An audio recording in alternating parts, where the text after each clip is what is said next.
Menteri BUMN, kemudian Menteri Tenaga Kerja, teman-teman kurator dan teman-teman koordinator serikat pekerja dalam rangka kita berdiskusi untuk mencari jalan keluar terhadap permasalahan PT Sritex. Atas petunjuk Bapak Presiden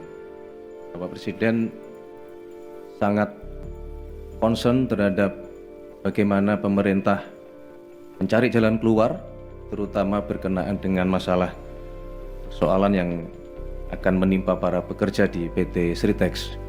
Pak Presiden berkali-kali memberikan pengarahan kepada kami untuk dicarikan jalan keluar supaya teman-teman pekerja di Sritex dapat diperhatikan, dapat dicarikan solusi terhadap permasalahan yang menimpa PT Sritex.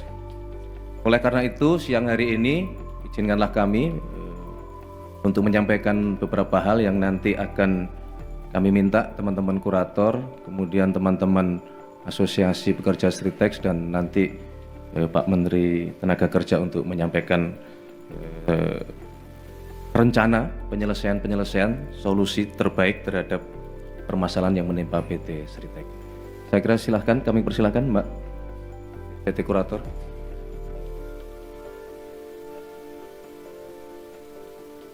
Assalamualaikum warahmatullahi wabarakatuh. Perkenalkan, saya Nurma Sadikin, saya salah satu tim kurator dari PT Sritex Group. Di sini saya mewakili PT Sritex, saya mewakili kurator, tim kurator. Saya akan menyampaikan bahwa dari kami tim kurator telah membuka opsi untuk penyewaan alat berat, yang mana opsi ini untuk meningkatkan harta pilot dan menjaga aset agar tidak turun nilainya.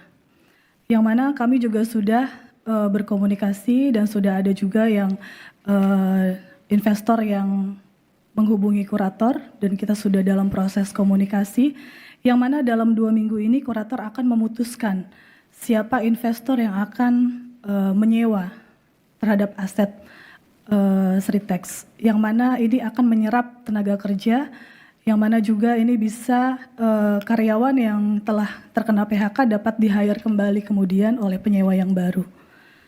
Dan juga kurator akan berkomitmen untuk membayarkan hak-hak daripada buruh, yang mana pada saat ini sedang dalam proses pendaftaran tagihan, yang mana di situ terdapat dari hak-hak buruh, termasuk dengan pesangon dan juga hak-hak lainnya.